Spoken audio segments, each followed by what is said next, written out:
नमस्कार दोस्तों,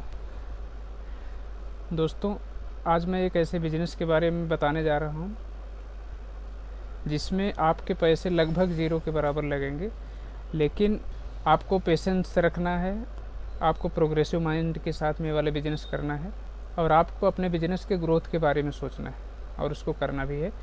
दोस्तों, मैं आज मान के चल रहा हूँ कि हमारे पास अर्निंग न के बराबर है।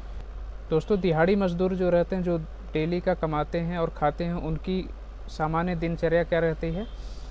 वे लोग दिन में काम करने जाते हैं और शाम को पैसे ला के लगभग पूरे के पूरे पैसे खर्च कर देते और उनके पास दिन भर कमाने के बाद जो पैसा आता है उसको इन्वेस्ट करने या सेविंग करने के बारे में न सोच के उसको पूरा का पूरा खर्च कर देते हैं। इसलिए उनके साथ गरीबी हमेशा बनी रहती है।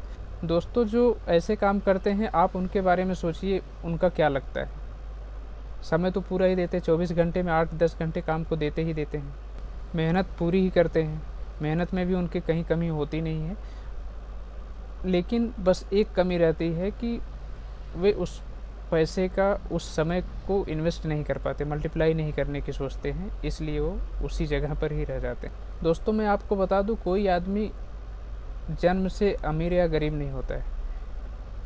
इस पूरे ब्रह्मांड में सारा खेल दिमाग का होता है। अगर आपके दिमाग में अमीर बनने का लक्षण है, आप अपने दिमाग से अमीर हैं, तो आप निश्चित रूप से अमीर होंगे। चाहे जितने भी आप उदाहरण देख लेंगे, अमीर वही होता है जो जिसके दिमाग में अमीर के लक्षण रहते हैं, जिसका दिमाग अमीर बनने के बारे में हमेशा सोचता रहता है। दोस्तों, मैं ऐसे बिजनेस के बारे में बताने जा रहा हूँ जिसको आप कम पैसे से कर सकते हैं, और अगर आप प्रोग्रेसिव माइंड के साथ करेंगे और मैं जैसा बता रहा हूँ वैसे उस हिसाब से करेंगे, तो आप निश्चित रूप से एक बढ़िया दुकानदार बन जाएंगे, बढ़िया प्रोग्रेस करेंगे और चाहेंगे अपना दिमाग लगाएंगे, खुद का दिमाग लगाएंगे तो और भी आगे तक जाए।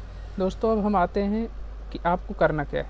किसी भी बर्थडे में आप जाते हैं, वहाँ पर जिस बच्चे का बर्थडे है, जिसके घर में बर्थडे का प्रोग्राम है, वह जितने लोग आते हैं, जितने बच्चे आते हैं, उनको रिटर्न गिफ्ट भी कुछ देते हैं। तो मैं आज ऐसे ही स्टेशनरी वाले रिटर्न गिफ्ट की बात करने जा रहा हूँ। मैं ऐसे रिटर्न गिफ्ट की बात कर रहा हूँ जो बच्चों के लिए यूज़फुल हो, थोड़े इंटरेस्टिंग हो और माइंड को डेवलप करने में जिनका ज़्यादा रोल हो। आप देखेंगे अभी आज के समय में, आज के टाइम में बच्चे ज़्यादा देर तक मोबाइल के पीछे पड़े रहते हैं, मोबाइल में घुसे रहते हैं। छोटे बच्चे ज़्यादातर ऐसा करते हैं, पेरेंट्स उनसे परेशान हो जाते हैं। तो मैं ऐसे ही रिटर्न गिफ्ट के बारे में बात कर रहा हूँ जो क्रिएटिव हैं और अच्छे हैं, बच्चों के ग्रोथ के लिए अच्छे हैं, बच्चों के नॉलेज के लिए अच्छे हैं, बच्चे को एंगेज करने के लिए रहेंगे। तो ऐसे ही गिफ्ट के बारे में आज मैं बात करने जा रहा हूँ। दोस्तों, आपके पास पैसे नहीं हैं, लगभग न के बराबर पैसे हैं, तो आपको क्या करना है? आपको सबसे पहले अपने लोकल मार्केट में जो भी गिफ्ट शॉप है उन पर विजिट करना है और वहाँ की दुकानों पर देखना है कि रिटर्न गिफ्ट में या स्टेशनरी वाले गिफ्ट में उनके पास क्या है, क्या चलता है। सबसे पहले आप अपने एरिया के दुकानदारों से संपर्क करके, कांटेक्ट करके वहाँ पर देख ले कि क्या क्या रिटर्न गिफ्ट में चलता है। हो सकता है उनके पास रिटर्न गिफ्ट में स्टेशनरी वाले आइटम कम हो या ना हो। आप सबसे पहले वहाँ से जानकारी ले लें कि उस एरिया में कौन से रिटर्न गिफ्ट के रूप में गिफ्ट्स चल रहे हैं। दोस्तों, मैं हमेशा आपको आपके लोकल मार्केट में घूम के वहाँ का क्या ट्रेंड है, क्या डिमांड है, वो पता करने के लिए हमेशा कहता हूँ। दोस्तों, अगर आपको यह जानकारी हो जाएगी तो आप बहुत बड़े नुकसान से बच जाते हैं। जो ऑलरेडी बिजनेस में हैं उनको मेरी बात अच्छे से समझ में आ रही होगी। अगर आप बिजनेस में नहीं हैं तो आपको यह समझ लेना चाहिए, अगर आप बिना जाने समझे सीधा लोकल मार्केट में लाकर सामान बेचने लगेंगे, आपको ट्रेंड्स और डिमांड का पता नहीं रहेगा, तो आपका लंबा नुकसान होगा। दोस्तों, आपको अपने लोकल मार्केट में गिफ्ट शॉप पर विजिट करना है जहाँ पर स्टेशनरी आइटम कम ही रखते हैं। सामान्यतः आप देखते होंगे गिफ्ट शॉप पर स्टेशनरी आइटम कम रखते हैं।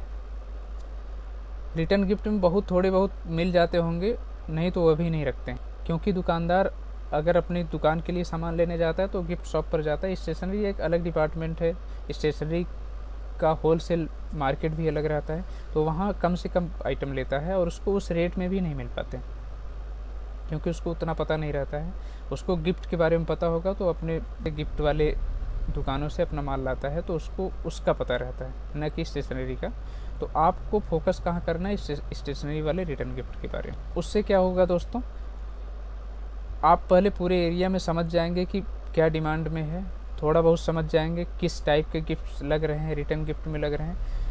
मैं रिटर्न गिफ्ट में स्टेशनरी को दोस्तों इसलिए चूज़ कर रहा हूँ क्योंकि क्या है, जब आपका रिटर्न गिफ्ट जाएगा तो रिटर्न गिफ्ट दोस्तों बल्क में जाते हैं, 15, 20, 50, 100 गिफ्ट तक जाते हैं, 200 गिफ्ट तक चले जाएंगे, इकट्ठा जाते हैं। अगर आपको 50 पैसे भी एक आइटम पे मिल रहा है, अगर 100 आइटम है तो आपको कायदे से 50 रुपये, मतलब एक बार में बल्क में सेलिंग होती है तो आपको कम मार्जिन पर भी बढ़िया आप सेल कर देंगे। और दोस्तों आपने अपने एरिया में देख लिया क्या डिमांडिंग है, उसके बाद उसी चार्ट को बना के आप अपने होलसेल मार्केट में एक बढ़िया होलसेलर को ढूंढ के, एक बढ़िया स्टेशनरी वाली दुकान को देख के उससे आप डील करेंगे कि मुझे बहुत सारी दुकानों के लिए चाहिए, तो आप बाकी जिस दुकानदार को सप्लाई करेंगे उनसे कम रेट में आपको अपने होलसेल मार्केट से माल।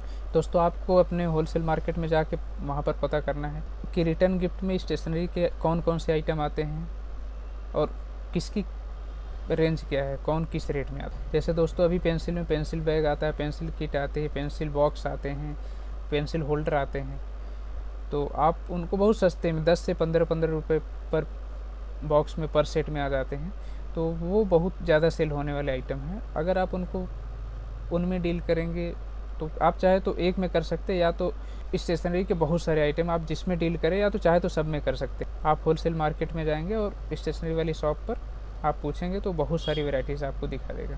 कॉपीज़, नोटबुक वगैरह आती हैं दोस्तों, कॉपीज़ में कार्टून वाली आती हैं, या तो इतने फैशनेबल, इतने स्टाइलिश नोटबुक, कलर, बहुत सारी चीज़ें आती हैं। तो आपको वहाँ से उनको चूज़ करना, रेट पता करना है, वही ला के अपने लोकल मार्केट में बेचना है।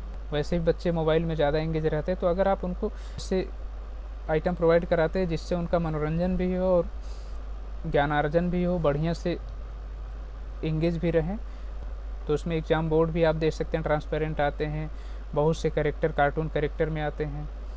मैं तो बोलता हूँ दोस्तों पेंसिल का एक अलग बना दीजिए, उसमें कितने सारे आते हैं, आप उनके नाम नोट कर लीजिए, उसमें क्या अच्छा है आप बस वही रखिए।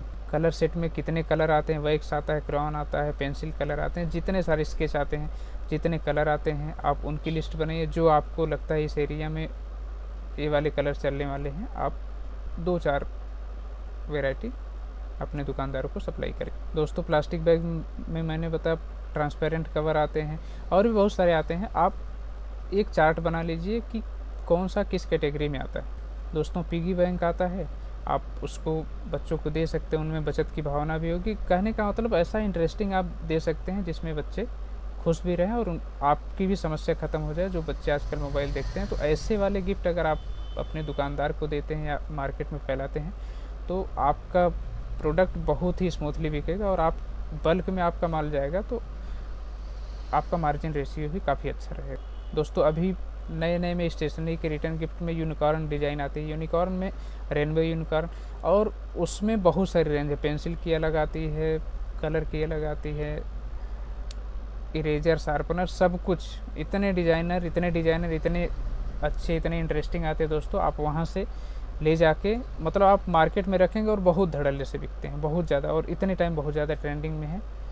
दोस्तों अगर आपके पास पैसे कम है, आप नहीं कर पा रहे हैं, तो आप थोड़ा थोड़ा स्टार्ट कीजिए, एकदम थोड़े से, आपको जितने से हो जाए। 1000 रुपये से होता है, 1000 रुपये से करिए। लेकिन आप एक चीज़ याद रखें दोस्तों, आपने जो 1000 रुपये लगाया है उससे जो रिटर्न आता है आपको पूरा खर्च कभी नहीं करना है, आपको आपके बिजनेस में लगाना है और उस पैसे से और पैसा बनाना है। जो उसका रिटर्न आता है, जो प्रॉफिट होता है, उसको आपको मल्टीप्लाई करना है। दोस्तों आम आदमी बस यही धोखा खाता है कि वो पैसे, जितना उसको पैसे मिलता है वो उसको खर्च कर देता है।